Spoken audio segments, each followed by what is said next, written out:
We have got loads of news in this video to cover, guys, so let's get stuck into it.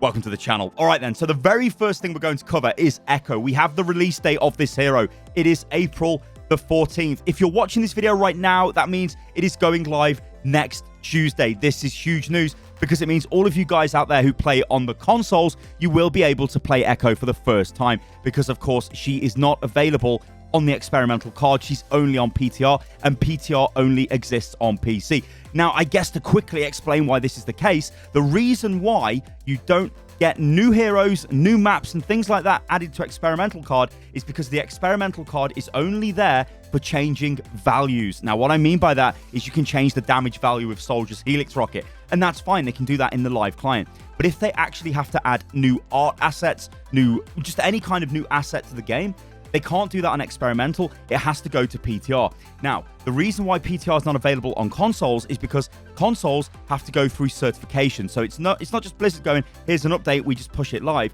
Blizzard go, here's an update, they give it to Microsoft, Sony, Nintendo, and they look at it and go, yeah, that's fine. But they all take maybe 2 weeks or so to do that, and it's just not feasible. So that's why they can't put new stuff onto the experimental card, because it's updating the game client, and they can't do that because that means it has to go through console certification, so you guys on console wouldn't get to play it anyway. That's why it only exists on PTR. But I'm hyped anyway. I want to see you guys out there on console. I want your feedback, how you think Echo plays. Also, I want to know about a balance as well on console, because I'm looking forward to playing her on PC just to see how she kind of fits into the meta. Now, the other elephant in the room with this character is she is DPS.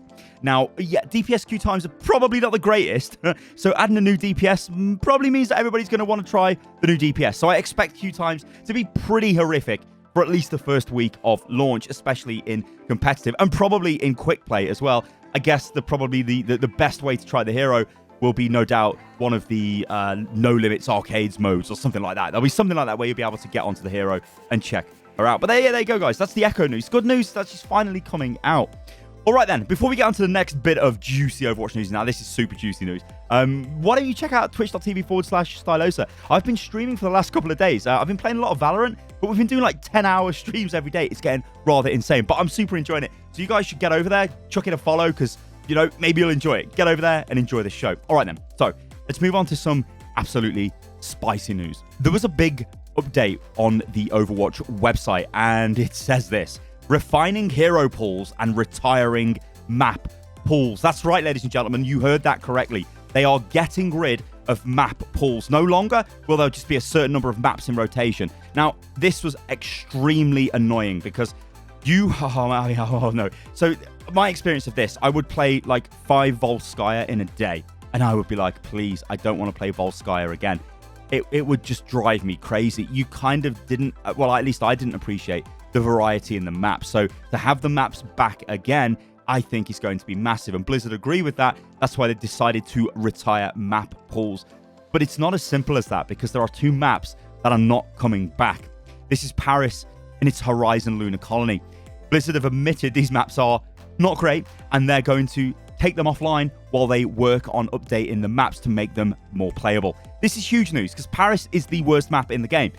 Whoever designed the choke, the first choke of Paris, is mad, because you look at, I mean, you've only got to look at Eichenwald, right? Eichenwald had 1 choke when it was first made, right? There wasn't the right-hand side entrance from the attackers into first point. You know, you can sort of go to the right and go under the side. There was just the bridge. That was it, right? So everybody just sat and spammed the bridge with everything, and it was very difficult to get round.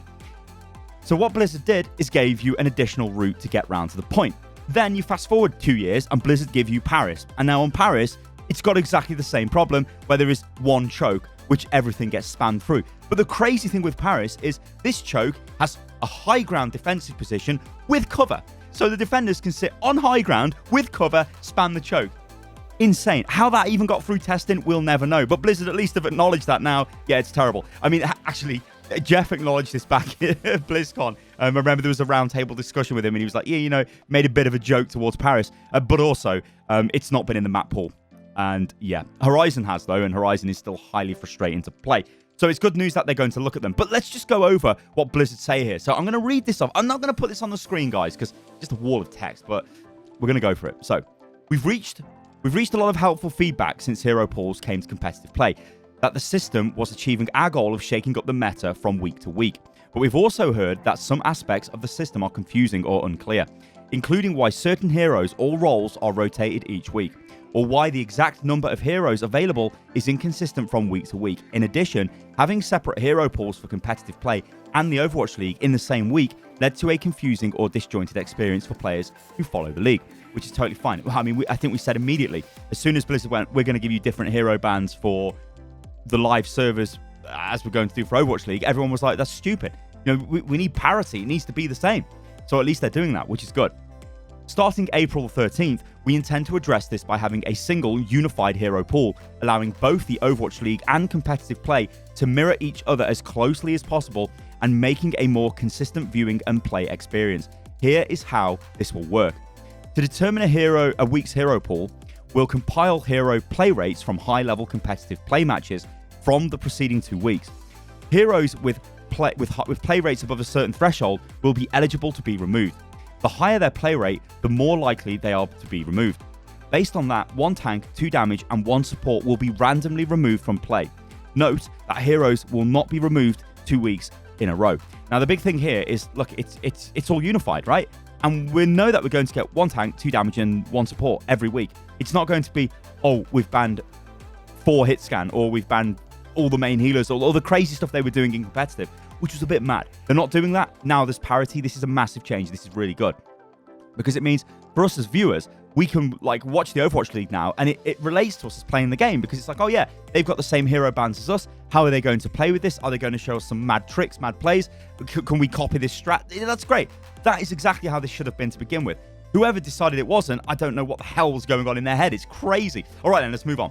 At the end of each Sunday's Overwatch League matches, we'll announce the hero pool that will be used for that upcoming week of both live and competitive play and the Overwatch League. That pool will go into effect in the game Monday morning. The process will occur every week for the Overwatch League regular season. During weeks that there are no Overwatch League matches, the same data will still be used to determine the hero pool, and you will find out Monday morning. All right, that's cool. So let's move on to retiring map pools, because this is I really like this. Okay, let's do it. In the months, sorry, okay, if only I could speak, ladies and gentlemen. In the months and competitive seasons since we introduced map pools in competitive play, we've been reading and listening to a ton of feedback from the community about the system. We initially implemented map pools to accomplish 2 major goals. 1, in the short term, greatly reduce the number of matches played on Paris and Horizon Lunar Colony, which is the greatest line ever. We've seen a lot of good feedback that these 2 maps could use some changes, and we want to improve them in future game updates. To that end, we're taking a look at Paris first, with an eye towards updating the map's layout and making it more fun to play.